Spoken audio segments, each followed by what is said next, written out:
Caríssimos irmãos, encarnados e desencarnados,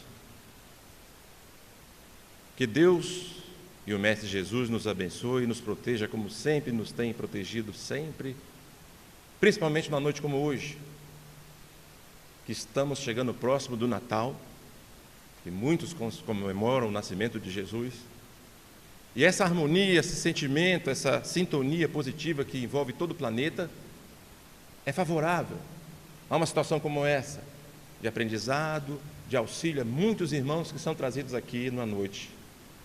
Então, nós vamos dialogar um pouco hoje sobre o capítulo 39 do livro Caminho, Verdade e Vida. O título é Entra e Coopera. E para falar desse texto, desse capítulo do livro Caminho, Verdade e Vida, do Emmanuel, psicografado pelo Chico Xavier, nós vamos relembrar um pouquinho a história do livro Paulo e Estevão, do próprio Emmanuel, também psicografado pelo Chico Xavier. E um pedaço da história, para chegar até aqui, vai trazer para nós todo um contexto de como Jesus, na sua infinita misericórdia e bondade, trabalhou o nosso irmão Saulo, que depois virou Paulo de Tarso. Para aqueles que já leram, vão relembrar, e quem não leu ainda, deveria ter essa grande chance de aprender um pouquinho mais sobre a história de Paulo de Tarso. No meio do livro,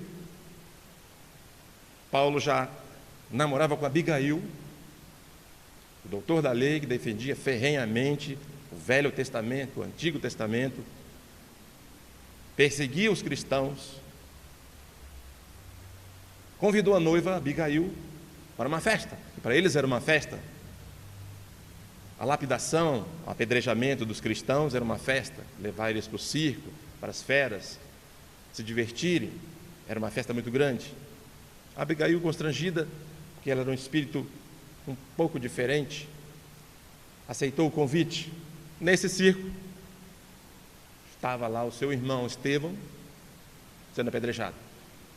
Ela conheceu de pronto, ficou um pouco apavorada, desesperada para não dizer, vendo o irmão sendo apedrejado.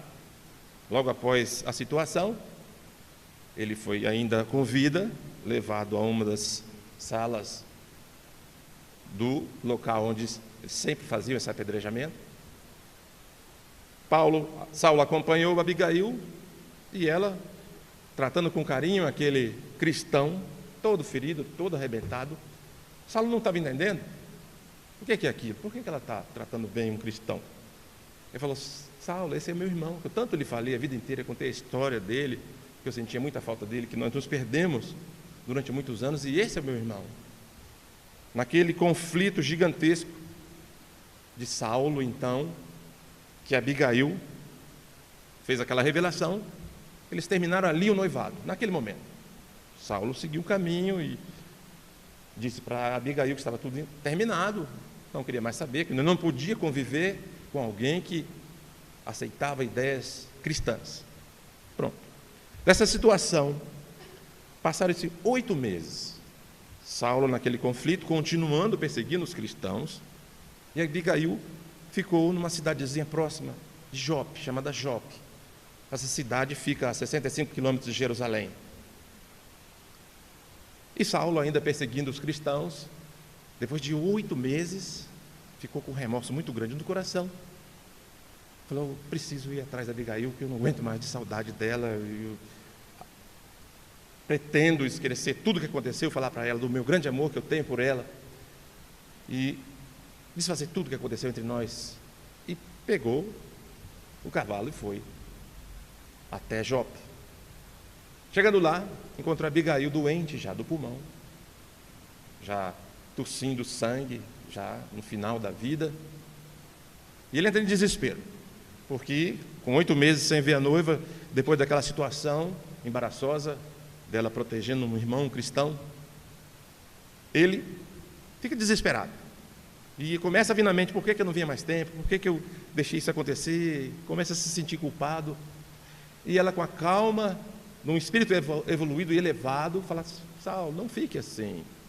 Nenhum de nós tem culpa, tudo acontece ao seu tempo, tudo é vontade de Deus, de Jesus. Eu aprendi a amar Jesus. E ele, naquele momento, toma aquele choque. Novamente Jesus no meio entre ele e Abigail. Ela muito fraca, muito pálida, ainda fala que um velhinho chamado Ananias estava indo lá diariamente ensiná-la sobre o cristianismo e tinha conseguido convencê-la a virar cristã. E ele fica mais desesperado ainda. Quem será esse velhinho que está fazendo a minha noiva virar uma cristã? E volta, sai da casa dela, fica pensando: vou voltar lá rapidamente no outro dia, porque eu tenho que resolver essa situação. No dia seguinte, ela já está bem no finalzinho da vida, não resiste à hemorragia e morre nos braços de Saulo de Tarso. Ele, desesperado, porque estava ali vendo esvair nos seus braços o amor da sua vida, e ela sendo convertida por um cristão, fica mais revoltado, mais enfurecido, prepara uma escolta para ir atrás desse tal da Ananias. Aí uma escolta bastante significativa de alguns soldados, entre eles 3 conhecidos amigos dele, Jacó, Jonas e Demétrio, e vão a cavalo. 365 quilômetros de Israel para Damasco. No caminho, já chegando em Damasco, e ele sempre naquele conflito imenso, lembrando das últimas cenas junto da noiva amada, lembrando que o Cristo estava sempre entre ele e alguém amado, ele começou a ficar pensando muito, foi ficando tonto, ficando angustiado, muito, sim, triste da situação que ele estava envolvido, mas não perdia a vontade de ir atrás do Ananias. Estava por volta do meio-dia, o sol do meio-dia, e uma luz mais forte do que o sol do meio-dia aparece na sua frente, e ele chega, fica muito mais tonto com aquela luminosidade, cai do cavalo no chão. Os colegas param, todo o pelotão, e veem: o que aconteceu? Paulo estava tonto, o que foi que aconteceu? Porque ele estava tão bem, por que ele caiu? E vem devagarinho andando. Nesse minuto, 1 minuto apenas, 1 minuto, que o pessoal estava lá na frente, observou que ele caiu, nesse espaço de tempo, ele vê uma fisionomia maravilhosa, um anjo, segundo ele fala, que nunca viu um olhar daquele, e ele no chão ficou ajoelhado, e ouviu: Saulo, Saulo, por que me persegues? E ele, naquela confusão do olhar, da luminosidade, não sabia o que era direito, falava: quem é o Senhor? Eu sou Jesus. E ele fica mais confuso ainda, mas não sabe entender por que daquela energia, aquela luminosidade domina o seu coração. Ele começa a chorar. Começa a chorar profundamente, e os colegas se aproximando falam: olha, ele deve ter ficado doido, ele está falando sozinho, está chorando. Eles não estavam vendo que Saulo estava vendo Jesus, só Saulo estava vendo. Ele continuou chorando, e aí vem o capítulo da noite, que fala no pedacinho que já tinha acontecido essa situação.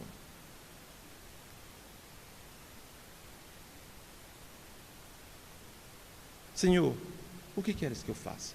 Ele pergunta. E Jesus, voltando-se, vendo que eles...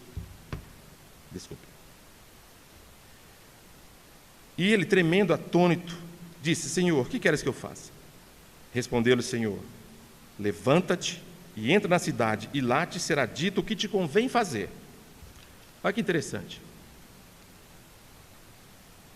Jesus tinha um poder imenso, e como nós sabemos, ele já sabia que a terra ia se formar antes da terra ser criada. Olha o poder de um espírito desse. Ele podia ter feito a conversão de Saulo ali naquele momento, mas Saulo, nesse instante, ficou cego, perdeu a visão. Jesus desapareceu e ele perdeu totalmente a visão, mas continuou com aquele sentimento no coração imenso sem saber o que era que ele estava sentindo. Mas uma coisa ele tinha certeza, que Jesus era diferente, realmente era o espírito que Abigail tinha contado para ele, que era um espírito evoluído, de muita luz, que fazia o bem, que não tinha morrido, que ia voltar, que aparecia para as pessoas, para os apóstolos. Começou a voltar na mente dele toda uma história do que era capaz aquele Jesus. Os colegas se aproximam mais dele e falam: o que houve, Paulo? O que houve, Saulo? Ele: não houve nada. Eu vi Jesus. Olha só. O doutor da lei, perseguidor dos cristãos, falar para alguns soldados da tropa que ele acabava de ver Jesus. Aí começou a falar: agora está doido mesmo. Está doido? Ficou doido, não tem jeito. Aí começaram a cochichando com o autor: ele está doido, vamos ver o que a gente faz, porque o cara não está bem. Claro que eles não falaram assim, mas resumindo a história, eles se juntaram e falaram: olha, como é que nós vamos fazer? Vamos falar com ele, ele é o chefe da tropa, nós temos que falar para ele, o que a gente vai fazer agora? Aí perguntaram: Saulo, e o que nós vamos fazer agora com a nossa missão? E ele segue e fala: olha, até o exato momento, até alguns instantes atrás, vocês eram meus servos, todos vocês. A partir de agora, nenhum de vocês mais tem comprometimento nenhum comigo. Não preciso ser mais meus servos, porque eu agora pertenço ao Senhor. Olha que bacana, que coisa maravilhosa. Em 1 minuto de conversa, transformou aquele homem naquele minuto. Mas o que o Senhor quer que a gente faça?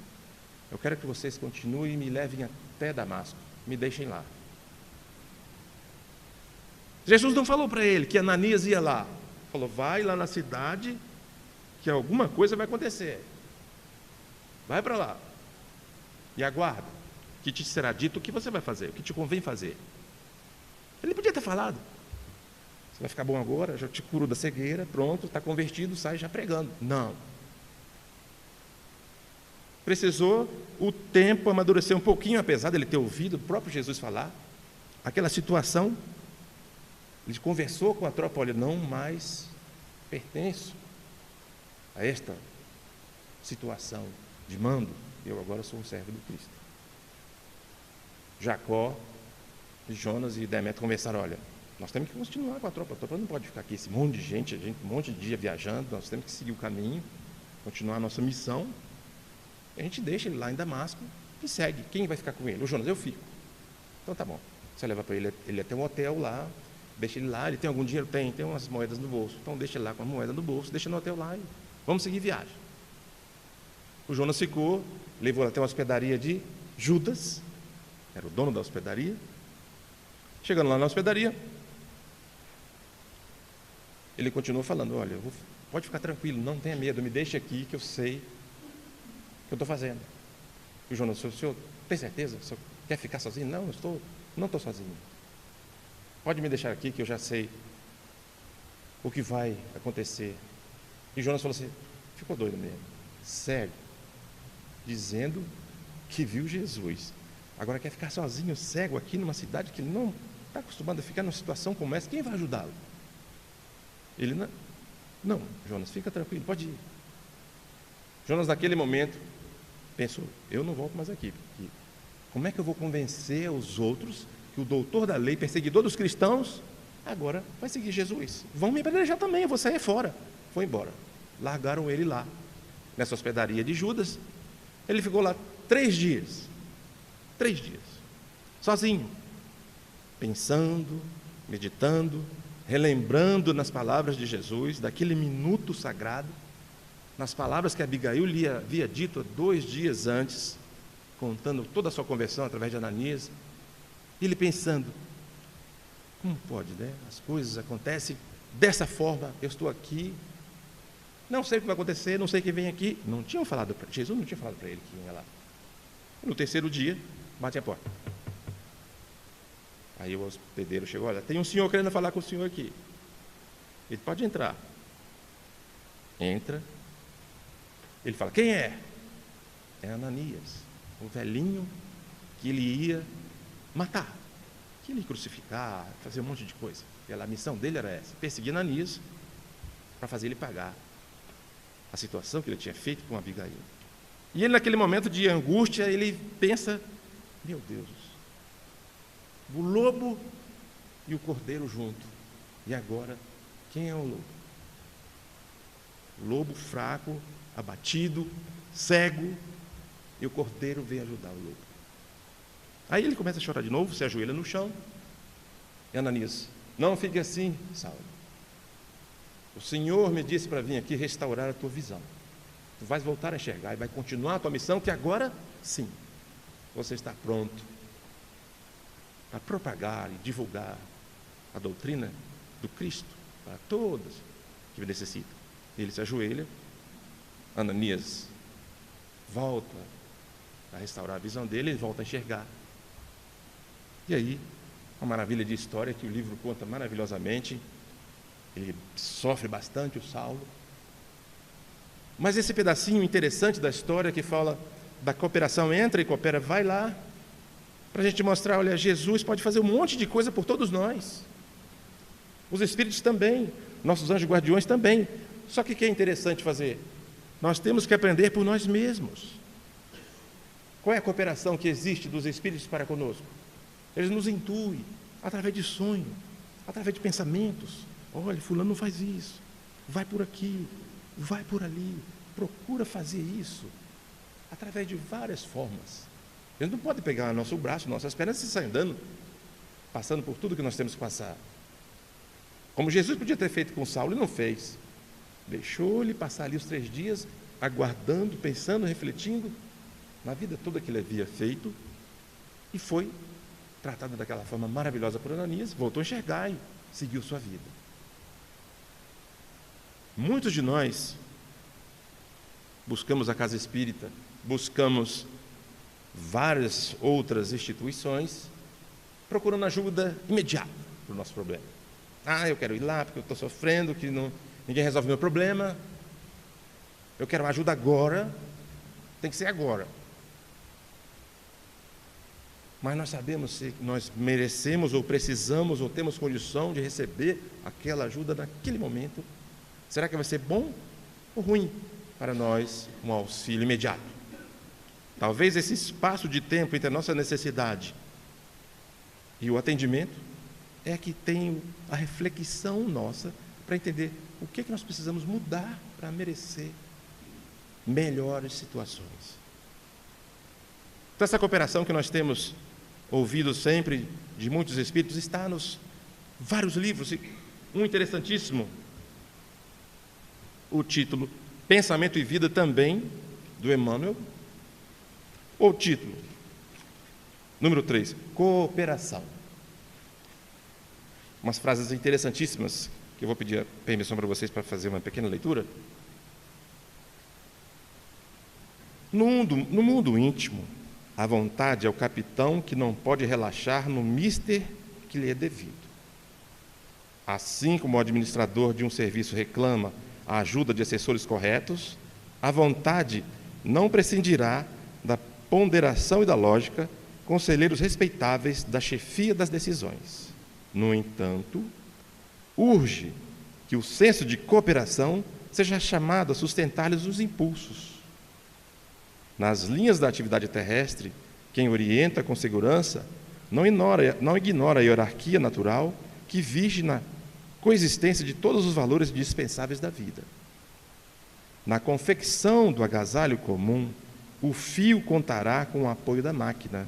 A máquina, pela competência do operário, o operário edificar-se-á no técnico que lhe supervisiona o trabalho, o técnico arrimar-se-á na diretoria da fábrica e a diretoria da fábrica equilibrar-se-á no movimento da indústria, dele extraindo o combustível econômico necessário à alimentação do núcleo de serviço que lhe obedece os ditames.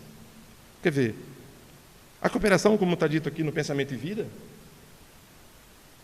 todas as situações, na nossa casa, no nosso trabalho, no centro, na casa espírita, existe a necessidade de cooperação. Cada um participa de uma forma, da forma que lhe convém, da forma que é mais fácil ajudar. Eu sei escrever, eu sei cantar, eu sei falar, eu sei pintar. Cada um tem uma habilidade inata. E nós todos podemos fazer essa cooperação dentro da nossa casa, dentro da nossa vida.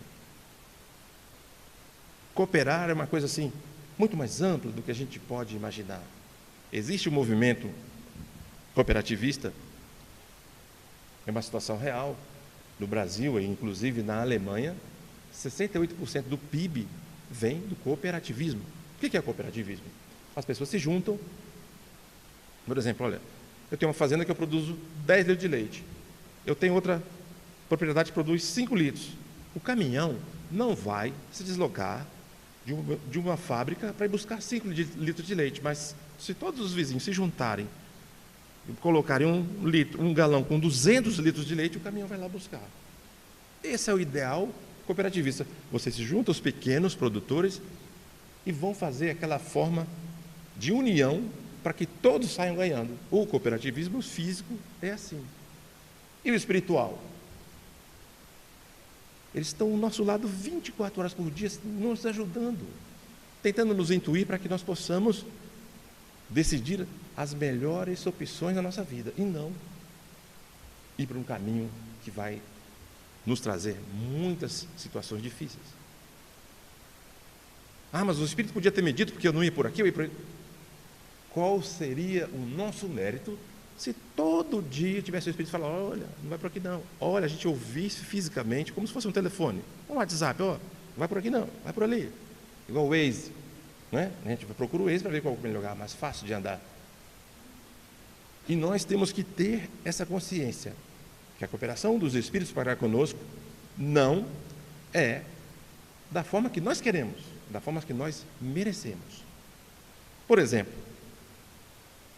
no livro Boa Nova tem uma história muito interessante.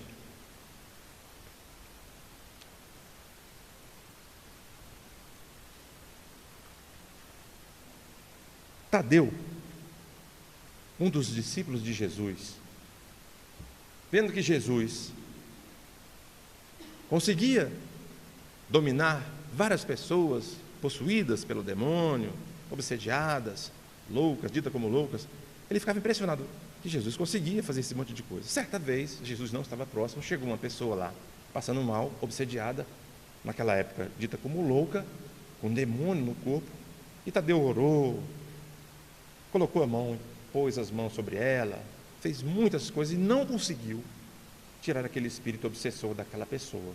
Ele ficou muito chateado, muito angustiado, Tadeu, mas ficou calado. Ficou calado, não falou nada para ninguém. Quando Jesus chegou, falou para ele assim: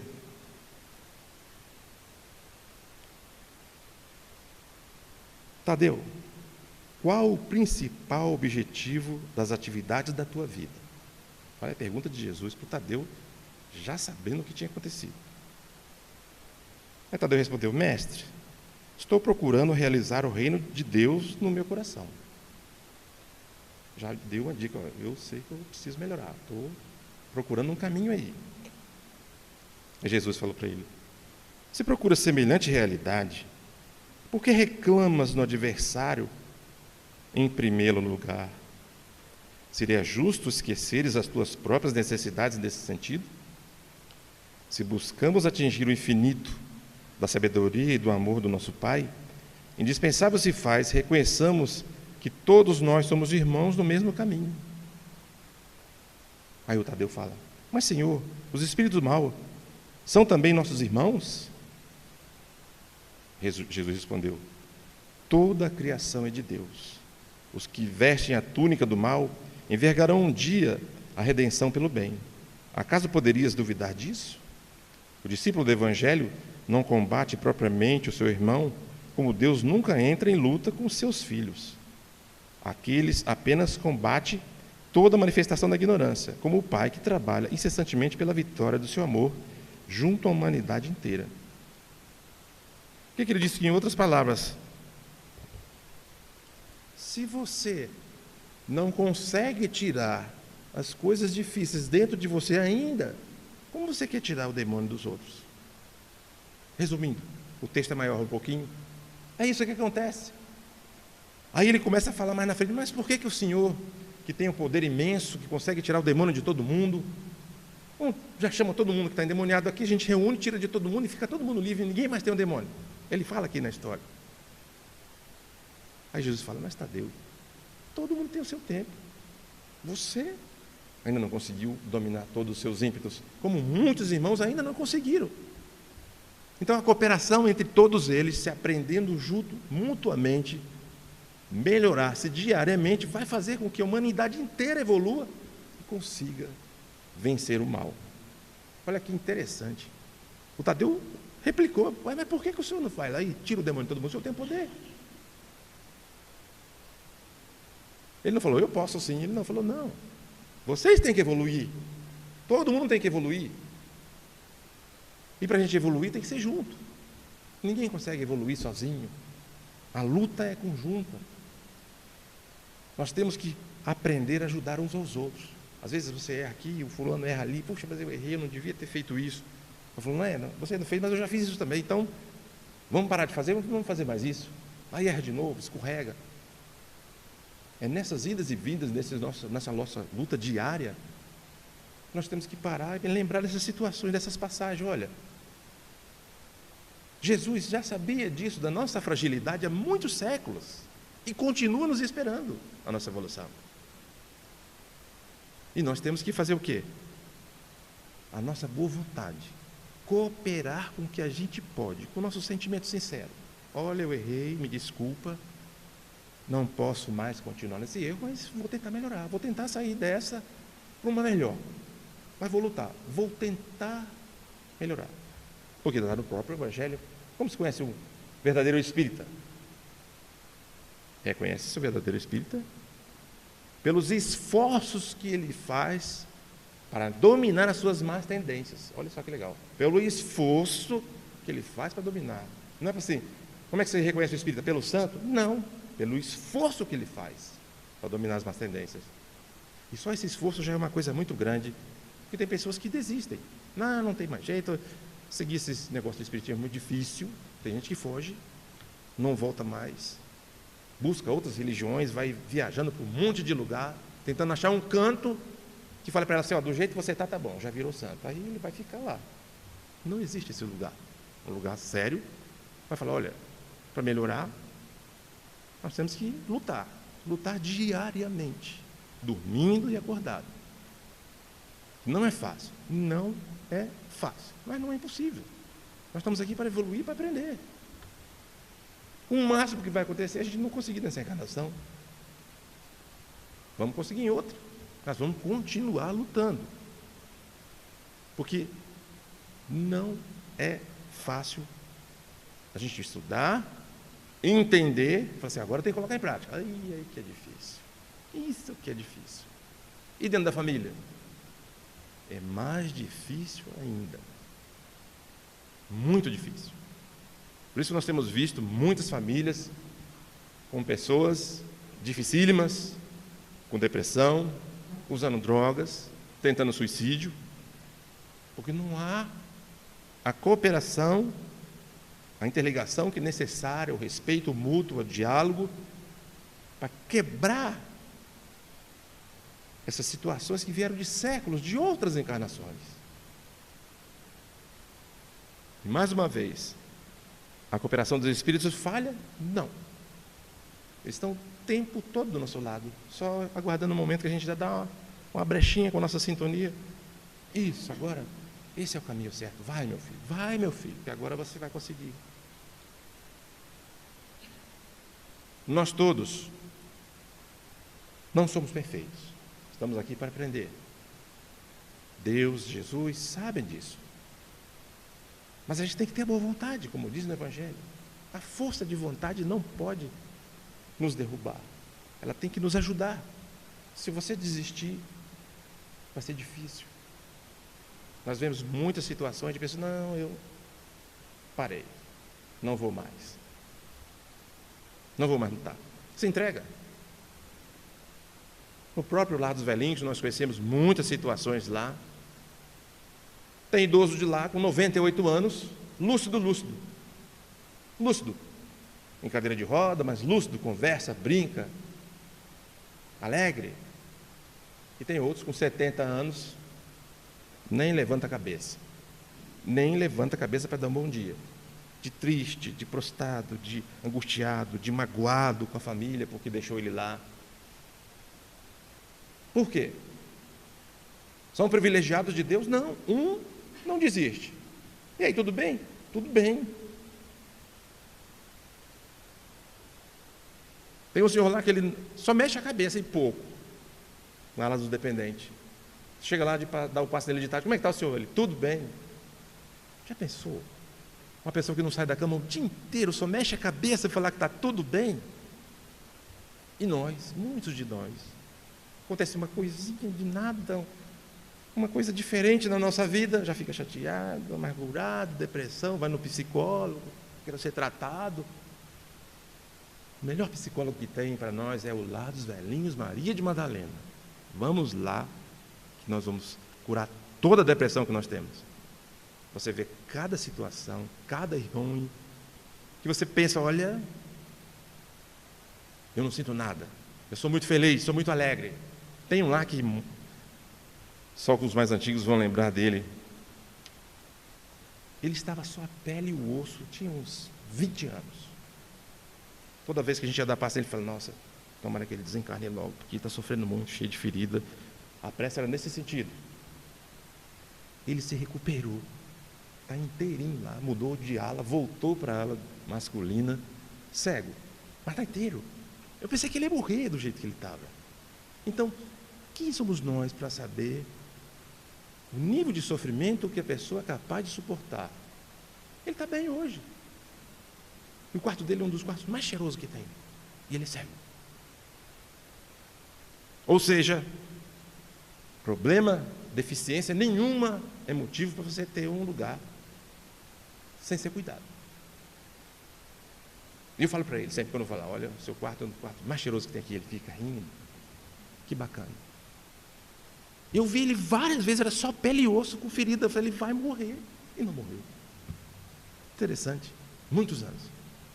Então, o Lar dos Velhinhos é um remédio para muitos de nós. Vamos cooperar com a nossa boa vontade. Ah, mas eu não sei fazer nada. Vai lá ouvir o que o idoso está falando, que ele vai contar a história. Ajuda a dar um banho, ah, mas eu não aguento o peso. Ajuda a fazer fralda. Muitos colegas nossos aqui que vão lá fazer fralda. É um time que dá gosto de ver. Hoje, tem aproximadamente quase 20 pessoas lá fazendo fralda aos sábados. Muito legal. É uma terapia. É uma terapia, não tem nada para fazer, vou lá fazer fralda, vou lá dobrar fralda. Não sei fazer nada, vou dobrar fralda, fazer alguma coisa. Mas o bom mesmo é ouvir as histórias dos idosos. Porque você vai sentir que não tem nenhum problema. Muitos passaram por várias situações dificílimas na vida. Alguns aprenderam, mas muitos não. Não conseguem perdoar a família, que é difícil. Uma situação lá de uma senhora, inclusive, ela já desencarnou. Tinha 2 casas no Guará. Os filhos venderam tudo, colocaram a senhora lá. E não iam visitar ela lá. Imagina a situação de uma mulher, uma mãe, que viveu para os filhos, educou, colocou na faculdade, deu toda a situação, e fazer isso com ela. Qual o sentimento que a gente teria? Será que nós teríamos a capacidade de perdoar? Aí, vêm as histórias de outras encarnações, mas qual é o nosso papel? Não temos nenhum poder, nem direito de julgar ninguém.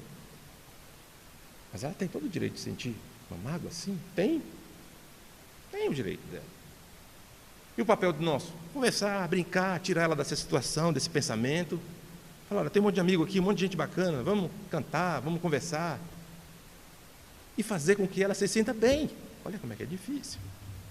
O filho te joga lá, vende tudo, acaba com a sua vida. E nós temos que falar que ela está bem. Mas é esse o papel. É esse o nosso papel. Papel fácil, não é?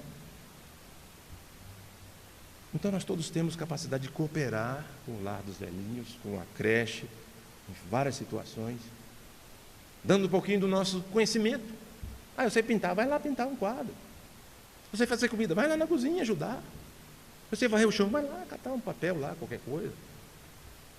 E nesse momento, algum idoso vai se aproximar, aquele que tem mais afinidade vai se aproximar e vai começar a puxar conversa. Aí você vai, é coisa de afinidade.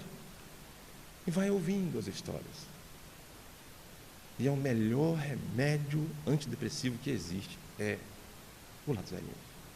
Podem ter certeza, quem tiver com problema aí, pode ir lá 2, 3 vezes por semana, resolve qualquer problema de depressão, a visita ao Lar dos Velhinhos.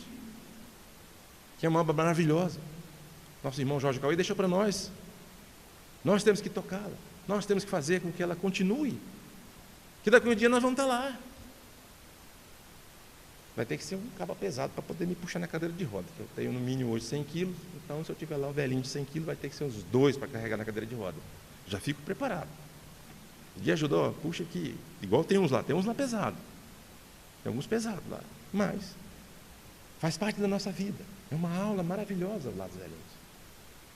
Por quê? Porque tem muitas pessoas, um grupo de pessoas decidiu, um dia, vamos criar, através da intuição, da cooperação dos espíritos amigos, olha, vamos fazer lá no meio daquele loteamento lá, que era uma favela, um lar de idoso aqui. E surgiu essa obra maravilhosa, que está aí há muitos anos, como um exemplo para muitas instituições, mas precisa de ajuda, financeira, física, de vários tipos. Nós podemos se aprofundar mais nessa instituição, saber de que realmente ela precisa, e dar nossa colaboração. Por quê? Porque ela está aqui pertinho, faz parte da nossa obra. Quem puder, está lá ao nosso lar à disposição para nós receber as ajudas de todo mundo, porque é uma instituição exemplo para o Brasil. Eu já fui em alguns asilos particulares lá no Rio de Janeiro, caríssimos, que não tem a metade da estrutura que tem o nosso lar aqui em Brasília. Não tem. Então é um modelo para muitas pessoas seguirem, de obra que precisa ser amparada e crescer pelo Brasil, em várias outras cidades, porque o Brasil está envelhecendo. Nós estamos vendo que o Brasil está envelhecendo. É uma tendência normal. A taxa de natalidade está diminuindo.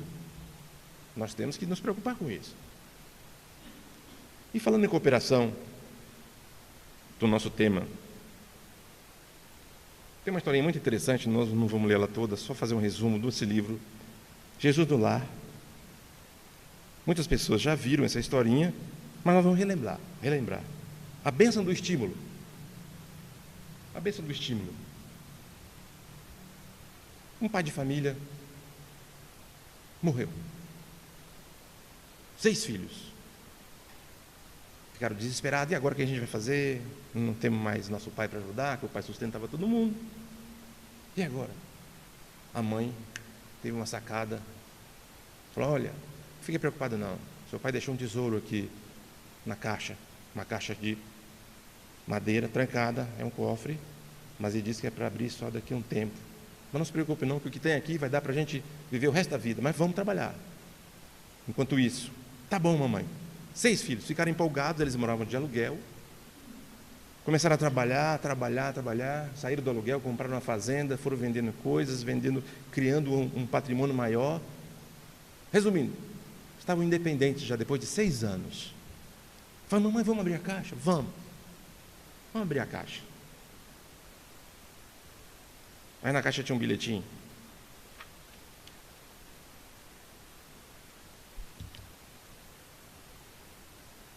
Assim, o filho sábio alega o seu pai, mas o filho insensato é a tristeza da sua mãe.